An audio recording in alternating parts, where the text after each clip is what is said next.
primeiro, é bom que o pessoal vá entendendo que, como pastor que eu sou, obviamente, para muitos fica difícil entender como é que eu cheguei a pesquisar ufologia, até me envolver na ufologia. Bom, como aconteceu tudo isso? Em 1974 apareceu uma nave acima da minha residência, a uns 600 metros de altura. Isso aconteceu no dia 28 de maio de 1974. Eu não esqueço porque foi um casamento de um colega meu, né? Eu sou aposentado da Marinha, né? E ele estava casando, e nesse dia eu estava tomando banho quando essa nave apareceu em cima da minha casa, bem em cima mesmo. Mas o mais interessante disso é que ela não apareceu por acaso, por incrível que pareça. Por quê? Porque na época eu ainda não era convertido, né? Eu gostava da ufologia, então eu lia muito sobre ufologia, porque eu achava que, obviamente, tudo que é lugar aparecendo e havendo narrativas, era impossível que isso não houvesse uma realidade. Poderia existir exagero, tudo bem, mas que existia alguma realidade aí.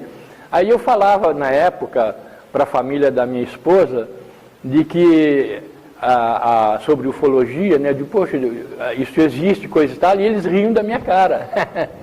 Aí eu disse assim para ele: tá bom, um dia vai aparecer uma aqui em cima e vocês vão ver, aí vocês vão acreditar.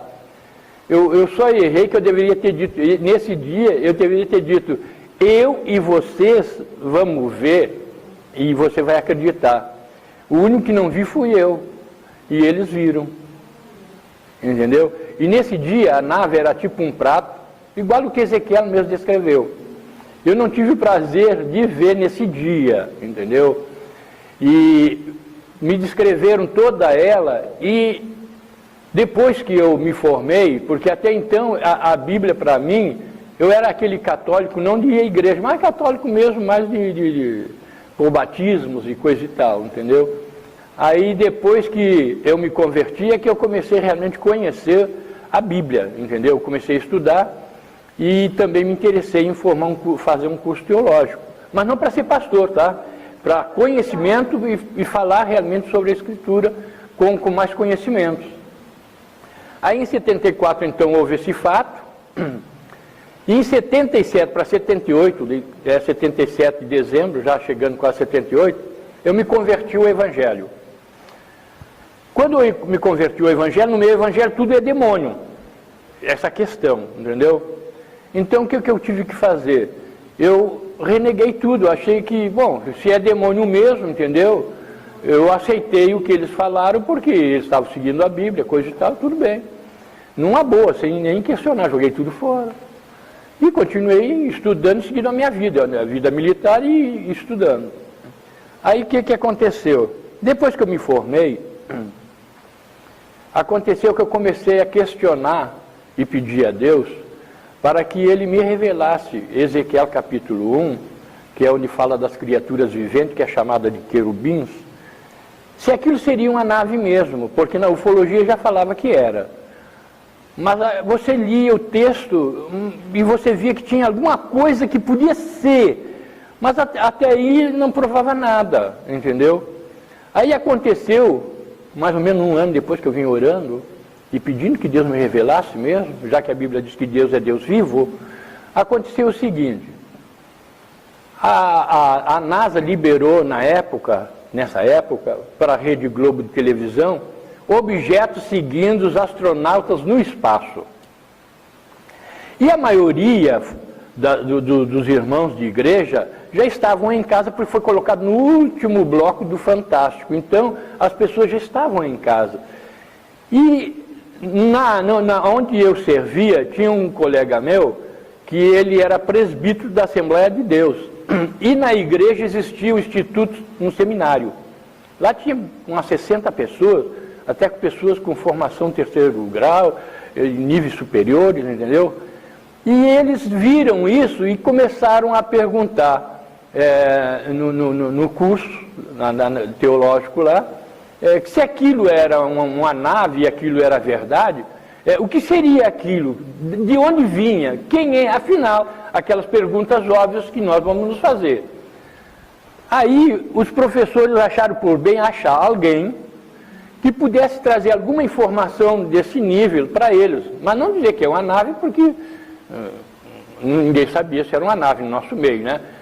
Mas dizer mais ou menos o que eles pensavam. Aí, como eu lia e conhecia ufologia, eu falei para ele, não, pode marcar que eu vou lá falar sobre isso aí para o pessoal, mas já vou antecipando, não é nave, eu não vou dizer que é nave, a estrela de Belém, que Deus desceu no Monte Horebe, que Elias foi arrebatado numa casa. Eu não vou falar nada nisso, muito menos Ezequiel, que é um livro bastante difícil e complicado de se entender.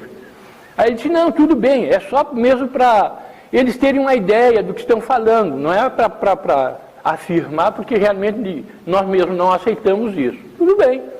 E ficou tratado o dia. Na véspera eu orei a Deus. Era já madrugada, eu orei a Deus. E disse, Senhor, se realmente Ezequiel viu uma nave, hoje é o dia propício para tu me revelar isso. Porque amanhã, quando eu for falar sobre esse assunto, se realmente é verdade, eu quero falar. Aí naquele momento que eu acabei a oração, eu me vi transportado. A minha consciência foi transportada como se eu fosse o próprio Ezequiel junto a um rio, que Ezequiel chama de rio Quebar, ou Cobar, na Babilônia. Aí o que aconteceu? Qual a diferença minha para Ezequiel, ou sua para Ezequiel, ou dele, que nós estamos num período onde a ciência existe e onde Ezequiel estava, não existe. Então, obviamente, ele não vai falar na mesma linguagem nossa. Então, quando eu vi uma grande nuvem, como Ezequiel descreve, vindo e descendo do céu, toda afogueada, com várias luzes piscando, tipo discoteca, nós temos até a vantagem de dizer, é tipo uma discoteca, entendeu? Obviamente eu olhei naquela visão que eu estou vendo e digo, poxa, mas isso é uma nave. E ela veio descendo e desceu na minha frente, na visão. E a proporção que ela se aproxima, obviamente, eu consigo perceber que dentro da nuvem havia um corpo metálico de uma forma de um prato voador, que é o disco voador no popular. Aí eu entendi todinho o capítulo de Ezequiel, tanto está que hoje eu monto a nave, eu dou palestras em igrejas quando me chamam, mas é um assunto muito delicado, em seminários teológicos. Eu dei 2 palestras no Seminário Batista Teológico na Tijuca, que é um dos maiores seminários. Foi impactante para eles lá, entendeu? E aí o que aconteceu? Quando eu voltei a mim, eu digo, para aí, eu estudei 4 anos de teologia, entendeu? Eu tinha uma base muito boa, estudei num seminário muito bom, batista, entendeu? Aí eu parei de, parei, para que Deus precisa de nada? Não faz nenhum sentido isso aí, entendeu? Eu entrei comigo mesmo em conflito, minha gente. Eu fiquei mais ou menos 10 minutos, disse, não pode ser, de jeito nenhum, não precisa de nada, para que nada? Aí eu parei, mas eu pedi para que Deus me revelasse e vou orar de novo. Aí eu orei de novo, Senhor, é impossível que só Ezequiel tenha visto isso aí.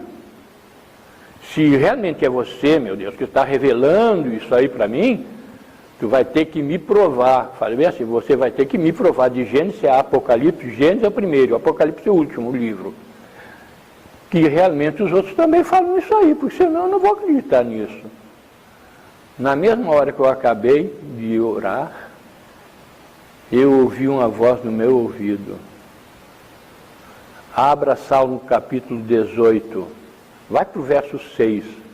Marca Ezequiel com o dedo e vai para esse Salmo 18. Eu abri o 18 e comecei a ler. E me deparei com uma coisa incrível, que as pessoas quando lê não entendem nada, e eu comecei a entender tudo. Porque o que estava acontecendo, o Salmo 18 foi escrito pelo rei Davi, exatamente no período em que ele não era rei, que ele era perseguido pelo rei Saul, e era muito difícil a vida dele na época nessas perseguições. E Deus muitas vezes livrava ele, e até mesmo daqueles que eram amigos do rei e queriam fazer uma graça tentando pegar ele para entregar para o rei, entendeu? Então, ele tinha muitos inimigos. E Deus mandava uma nave, só que a Bíblia não chama naves, a Bíblia chama carros com cavalos, entendeu?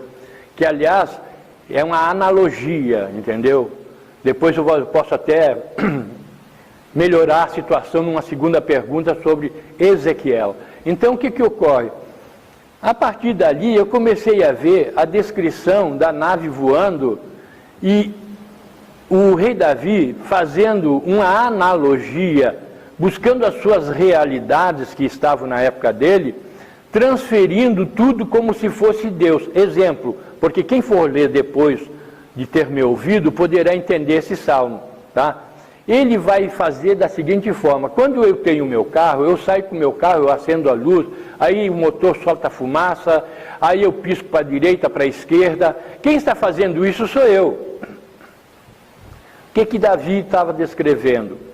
Tudo que a nave estava fazendo, ele estava dizendo que Deus estava fazendo. E lá diz que Deus vem soltando fumaça pelos narizes e fogo devorador pela boca, abaixando os céus e descendo, sentando-se num querubim e voando sobre as asas do vento. Para aí, mas se Deus é espírito, como é que ele baixa, como é que ele se esconde? Que vai ver lá no texto, está lá, que ele se esconde nas nuvens debaixo das águas. Mas se ele está aqui, como é que ele vai se esconder? Afinal, como é que devemos entender o texto? Aí a voz dizia, volta para Ezequiel, olha agora lá de novo, a linguagem era a mesma. Aí eu comecei a entender que quando ele está dizendo que é Deus que está soltando fumaça, na verdade ele estava falando, era do meio de transporte que o vinha conduzindo, que ele pediu socorro. E vinha fazendo uma série de efeitos que seriam, na época, fenômenos, prodígios, como o monte tremer, os montes tremem, os outeiros se derretem diante de ti. O profeta Naum fala isso, e vários outros profetas falam isso nos seus livros, e quando Deus vinha, até a água ficava turva. Imagina um helicóptero em cima d'água. Então, toda essa forma de linguagem que ele está usando de acordo com a realidade dele. Aí eu percebi que, na verdade, Davi estava narrando todo aquele texto, né, que Deus vem e se esconde em cima das nuvens e entra debaixo d'água. A nave já era um submarino. Para tu ter uma ideia, 1000 anos antes de Cristo, isso aí. Aí eu comecei a, como diz, a gostar, digo, mas não é que é verdade?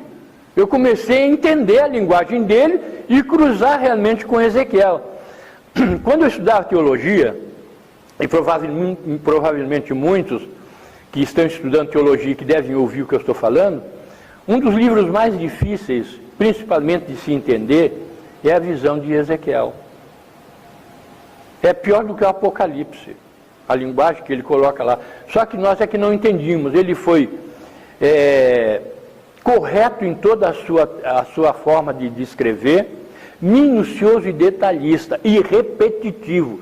Eu digo assim, graças a Deus, porque quando ele falava uma coisa, ele tornava depois a falar novamente, como dizendo, é isso mesmo que eu disse, viu? E agora, eu queria que você me dissesse, após todo esse conhecimento, né, da questão ecológica, você, como pastor, como você consegue somar tudo isso? Né? Pois é, esse que é o grande problema.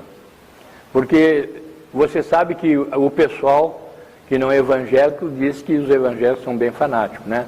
Tem os bem radicais e tem outros um pouco mais, que a gente é mais tranquilo. Mas, de uma forma geral, todo aquele que acredita na palavra, ele se torna fanático no seu ponto de vista quando vai abordar um assunto desse, que é considerado como demoníaco, como maligno. Então, é bastante difícil. Então, o que eu tive que fazer? Com o tempo, eu tive que sair da igreja. Saí no sentido, não me expulsaram, tá?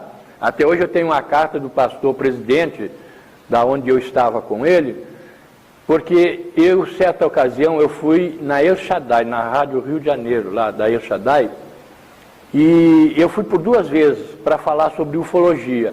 Uma vez foi com um grupo de 4 pastores, e depois eu fui com outro grupo, aonde eu também estava sozinho, e o Silas Malafaia também estava.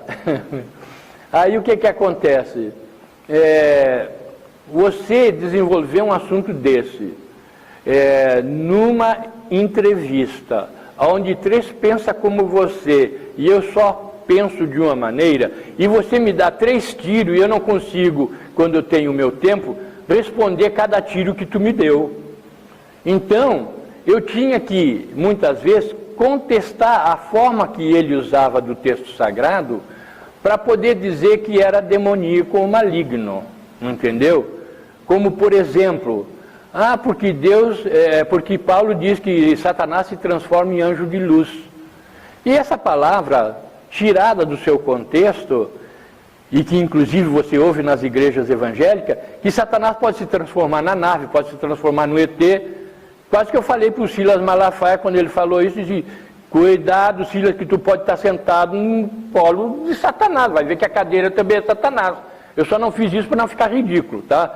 Mas que eu fiquei chateado porque o contexto diz que luz ali é a palavra, luz para teus pés é a minha palavra, é a palavra, entendeu? E Satanás conhecia a palavra, por isso que tentou Jesus, está escrito.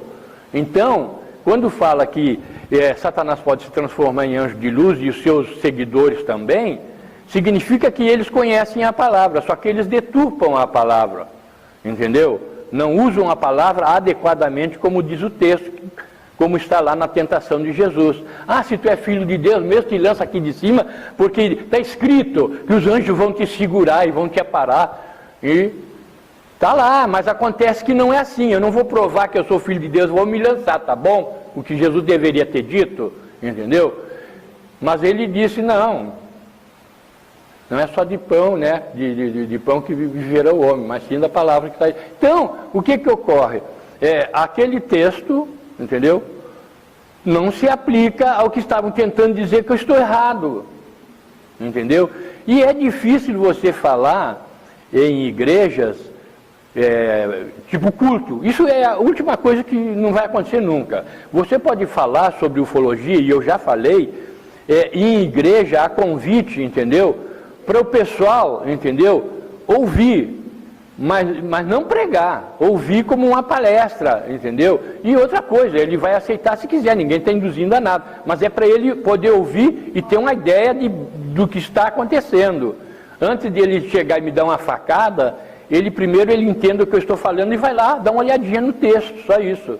Então, em função disso, eu tive grande dificuldade de andar em igrejas, e inclusive perdi muitos amigos pastores, entendeu? Perdi porque eles se afastaram de mim quando eu comecei a falar sobre essa questão, mostrando que estava escrito na Bíblia, entendeu? Então, você vê que não é tão simples assim, entendeu? É difícil.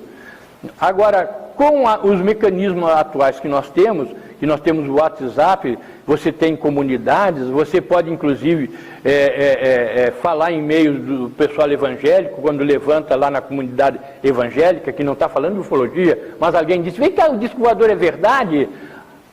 Aí ninguém responde: não, eu acho que é maligno, eu acho que é maligno. Você tem a oportunidade de dizer: meu filho, dá um momento e tenta me escutar aí. Aí você chega e começa a escrever e começa a dar uma direção. Então, pela direção, isso é com ele. Não sou eu que vou convertê-lo e nem vou mudar ele, é o Espírito de Deus. E o meu papel é informar ele, entendeu? Se ele vai aceitar, é um problema dele. Se não vai, não é problema meu. Uma coisa é certa, ele não vai dizer depois que não ouviu. Porque as nossas igrejas evangélicas têm é até engraçado. Senhor, me revela, porque não sei o quê. Aí quando Deus revela alguma coisa, mas que não bate com a doutrina, não é de Deus. Leva mal não, mas não é de Deus. Então, nós temos esse problema, entendeu? O nosso grande problema é esse. Nós agradecemos. Tá? Você quer divulgar algum livro, alguma coisa? Seria interessante. Eu gostaria só de mostrar. Esta aqui é a capa do meu livro, A Ufologia, Luz da Bíblia Sagrada. Inclusive a capa do livro é exatamente a visão de Ezequiel. Uma nave que vem envolvida numa nuvem. A nuvem, ela é gerada pela nave, tá? E por isso mesmo que no deserto o povo era dirigido, levado por uma nuvem durante o dia, mas ao anoitecer ela se tornava uma coluna de fogo. Quando amanhecia o dia, ela tornava-se uma nuvem normal. Ela não era nuvens naturais, era uma nuvem artificial criada pela nave. Ela ia até contra as nuvens e o vento da época, porque ela era artificial, produzida pela nave. A nave voando com ela, entendeu? Então, por isso que nós podemos entender, inclusive, uma série de fatos que aconteceram no passado, em função exatamente disso aqui, que a nave tem 4 rodas giradoras embaixo, e que, inclusive em Ezequiel capítulo 10, Ezequiel diz assim, e eu ouvi eles, no caso os pilotos, numa linguagem moderna, e eu ouvi eles dizerem, rodas giradoras, era o nome dela. Onde a pessoa consegue ter acesso a esse livro? Muito interessante. O problema é o seguinte, eu fiz um milheiro desse livro, e hoje aqui no congresso, eu só trouxe 10 porque eram os 10 últimos, não tenho mais. Também não sei quando vou fazer um novo milheiro, 2 milheiros, eu não tenho ainda essa previsão. Primeiro que eu vivo do meu salário, eu não vivo de dinheiro de igreja, entendeu? Então, as coisas são um pouco complicadas, entendeu? Eu não dou palestra por dinheiro. Se alguém me convidar para uma palestra, for no Rio de Janeiro, ele não gasta nada comigo que eu vou lá. Agora, se for em São Paulo, aí você pagar minha passagem, porque o meu dinheiro, o meu salário só dá para sobreviver, entendeu? Eu vivo dessa forma. O acesso do seu site, né? Agora, eu tenho um blog, tá? Inclusive esse blog não fui eu que fiz, foi um ufólogo que disse assim, eu vou fazer para você, na época, eu vou fazer um blog para você poder divulgar. E ele andou colocando alguma coisa lá no blog dele, lá, entendeu? Na verdade, no meu blog, né? Ele colocou algumas coisas lá, meio assim, com uma ideia meio esotérica, né? Porque o blog é Eduardo, é o meu nome, eduardovigil.blogspot.com. Acessou lá, vai ter quase que metade do conteúdo do livro, que é a parte que principalmente evangélicos, cristãos precisam ter esta informação, ele vai ter lá. Tá? Nós agradecemos, tá? Nosso tempo é curto. Muito Sim. obrigada por participar. Não, eu que agradeço. Antes só de fechar, Deus, isso que eu esqueci de falar e é importante, minha gente, Deus, Ele é Espírito. Quando a palavra fala que Deus é Espírito, é como Deus fosse o vento, não é o vento, mas vamos dizer que o universo tenha vento em todo ele. Então Deus é onisciente, onipresente, transcendente, imanente, Ele é a causa primária de todas as coisas. Nenhum ser pode vê-lo dentro dessa natureza que Ele é. Ele não é homem, Ele não é mulher, Ele não tem forma. Quando Ele cria e começa a criar o universo, e Ele começa a criar a vida, a matéria, Ele precisa de si dar uma representatividade. Então, o que vai acontecer? Imagine o seguinte, ele é o vento, como eu falei. Pega um saco plástico e enche deste vento, e você vai dizer, bom, o vento continua. Deus continua em todo o universo. Mas ele pegou uma parcela dele e se individualizou como ser, para que todos pudessem vê-lo, o Criador, e ouvi-lo que ele é Deus. Este que eu estou falando chama-se de Jeová, Javé ou Yavé. É o Deus que apareceu para os judeus.